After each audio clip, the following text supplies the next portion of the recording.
News 18 India से मुलाकात करने।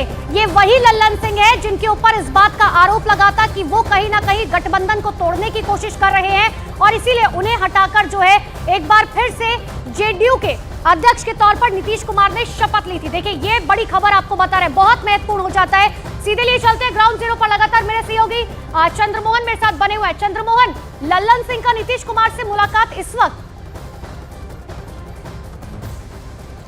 बिल्कुल, देखिए कोर कमेटी की बैठक है और इस कोर कमेटी में जेडीयू के पूर्व राष्ट्रीय अध्यक्ष लल्लन सिंह, उसके अलावा संजय झा, अशोक चौधरी, विजेंद्र यादव और विजय चौधरी, ये सभी लोग मुख्यमंत्री आवास में पहुंचे हुए हैं। मुख्यमंत्री अब से थोड़ी देर पहले बक्सर गए हुए थे, कार्यक्रम में शामिल हुए और जैसे ही वो पहुंचे उसके बाद कोर कमेटी में शामिल लोग पहुंच गए हैं। तो अगला कदम क्या होगा, अगला नीतीश कुमार किस तरह से एनडीए के साथ जाएंगे, उसका स्वरूप क्या होगा, इसको लेकर बातचीत चल रही है। और साफ तौर पर माना जा रहा है कि नीतीश कुमार जब यह कोर कमेटी खत्म होगी उसके बाद क्या ऐलान करते हैं, क्या जो कोर कमेटी के नेता हैं बाहर निकलते हैं तो कुछ बयान देते हैं या फिर कल का इंतजार किया जाएगा, क्योंकि यह माना जा रहा है कि कल दोपहर के बाद नीतीश कुमार शपथ लेंगे एनडीए गठबंधन के साथ और पुराने गठबंधन को छोड़ेंगे।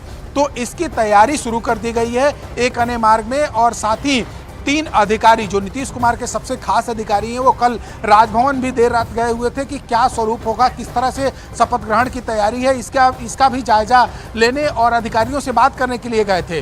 तो ये हुई जेडीयू और एनडीए की तैयारी है। वहीं बीजेपी में भी बैठक चल रही है, बैठकों का दौर चल पड़ा है। तो एक तरफ एनडीए में एक बार फिर से बैठक चल रही है तो वहीं दूसरी तरफ तेजस्वी यादव भी अपने तमाम विधायकों के साथ बैठक कर रहे हैं। लेकिन सबसे दिलचस्प बात यह होगा कि जो तेजस्वी यादव और लालू यादव की तरफ से दावे किए गए थे, जिसमें यह कहा गया था कि नीतीश कुमार के लिए तख्ता पलटना इतना आसान नहीं होगा इस बार और वो महागठबंधन को छोड़कर और एनडीए में शामिल हो जाए, क्योंकि जो उनकी बातें और जो उनका वहां पर अपने विधायकों के साथ बातचीत के दौरान की गई थी, जो बातें कही गई थी, वो साफ तौर पर दिखा रहा है कि कहीं ना कहीं आरजेडी भी अपनी तैयारी पूरी कर ली है। जो महागठबंधन है साफ तौर पर चंद्रमोहन, देखिए जो भी संकेत मिल रहे हैं, अब जेडीयू ने अपना प्लान ऑफ एक्शन बना लिया, लेकिन इस बीच पूर्व केंद्रीय मंत्री और बीजेपी नेता राधा मोहन सिंह ने कहा है कि दलदल से निकलकर मोदी से जुड़ना चाहिए। उन्होंने क्या कुछ कहा, सुनिए।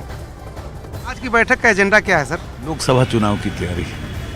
इस सियासी उठापटक की इसमें कोई चर्चा नहीं होगी? क्या सियासी उठापटक, क्या वैसा तो कुछ दिखाई नहीं दे रहा है। हमारा तो पहले से लोकसभा चुनाव की तैयारी की बैठक थी जिसमें सभी सांसद को बुलाया गया है, सारे हमारे पदाधिकारी रहेंगे। अच्छा, एक सवाल और सर की कई बार आपकी पार्टी के लोगों ने, कई लोगों ने कहा नीतीश के लिए दरवाजे बंद हैं, अब ये कई लोग कह रहे हैं नीतीश के लिए दरवाजे खुले हुए हैं। देखिए, इस देश के अंदर पिछले 9 वर्षों के अंदर मोदी सरकार ने जो कर्तव्य दिखाया है, गाँव को, गरीब को, किसान को, महिलाओं को मजबूत बनाने का जो काम किया है जी, देश को मजबूत बनाने का, देश की सीमाओं को मजबूत बनाने का, और दुनिया के चप्पे चप्पे में मोदी के नेतृत्व में हिंदुस्तान के आदर्शों का जो झंडा लहराया है, तो अब बीजेपी और मोदी देश की जरूरत बन गई। तो नीतीश कुमार भी देश के नागरिक तो हैं?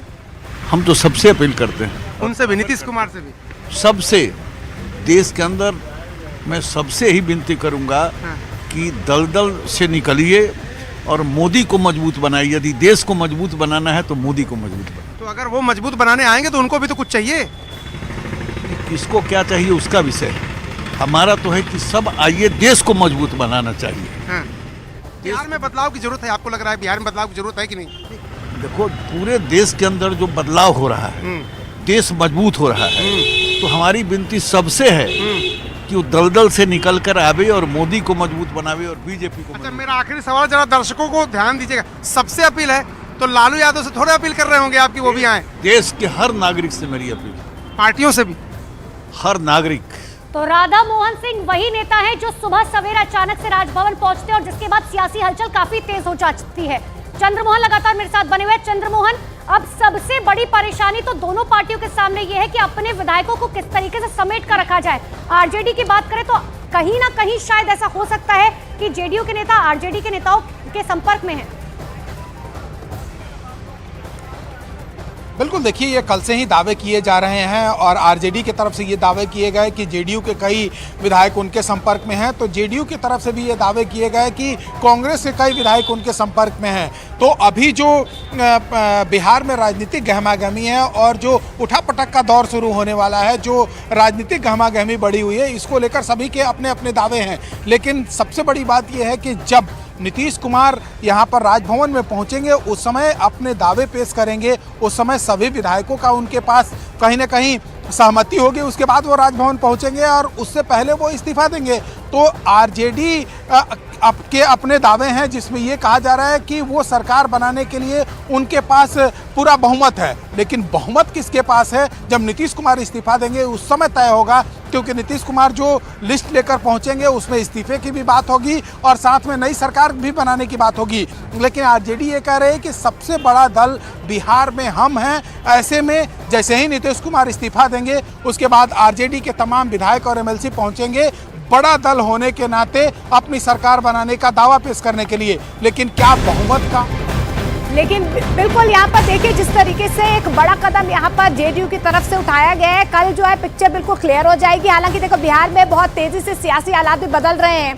अभी का अपडेट यही है कि जीतनराम मांझी के घर पर सम्राट चौधरी पहुंचे हुए हैं, उनसे मुलाकात कर रहे हैं। सूत्रों के मुताबिक जीतनराम मांझी को आरजेडी ने ऑफर दिया था कि वो उनके बेटे को डिप्टी सीएम बनाएंगे। वहीं दूसरी तरफ पटना में राज्यपाल से बीजेपी राधा मोहन सिंह उन्होंने मुलाकात की है, करीब 40 मिनट तक बैठक चली है और राधा मोहन ने वहां से निकलने के बाद न्यूज 18 इंडिया से खास बातचीत भी की है और उनकी तरफ से साफ तौर पर कहा गया है कि दलदल में रहना ठीक नहीं है, मोदी के साथ हाथ मिलाना चाहिए। जाहिर है सियासी फील्डिंग जारी है और इस बीच लालू प्रसाद यादव ने दावा कर लिया है कि उनके पास बहुमत है। चंद्रमोहन हमारे सहयोगी लगातार हमारे साथ बने हुए हैं। चंद्रमोहन, देखिए जब जेडीयू की तरफ से या नीतीश कुमार की तरफ से ये बड़ा कदम उठाया गया तो कहीं ना कहीं उन्होंने पहले प्लान ऑफ एक्शन तो बना ही लिया होगा कि हम यूनाइटेड है, हमारे विधायक हमारे साथ हैं, किसको अपने साथ रखना है, किसको अपने साथ नहीं रखना है। लेकिन सबसे बड़ा सवाल यही है कि स्थायी गठबंधन होगा अब क्या ये जेडीयू और एनडीए का? बिल्कुल, देखिए नए गठबंधन के साथ नीतीश कुमार के आने से पहले सब पटकथा पहले लिखी जा चुकी है और जो जानकारी मिली है उसके मुताबिक पिछले 1.5 महीने से नीतीश कुमार लगातार जो बीजेपी के वरिष्ठ नेता हैं उनके संपर्क में थे और उसके बाद से धीरे धीरे नीतीश कुमार की नाराजगी जो है वो आरजेडी के साथ बढ़ती गई। पहली घटना हम याद करें तो 1 जनवरी की है, जब नीतीश कुमार अमूमन जाते हैं नववर्ष के मौके पर बधाई देने के लिए आरजेडी के नेताओं के पास, जिसमें लालू यादव के पास और राबड़ी देवी के पास वो पहुंचते हैं। राबड़ी देवी का उस दिन जन्मदिन है, उनको बधाई देने के लिए जाते हैं लेकिन नहीं गए। उसके बाद साफ तौर पर यह माना जाने लगा कि नीतीश कुमार की नाराजगी जारी है और अभी ये नाराजगी खाई के तौर पर तब्दील हो चुका है।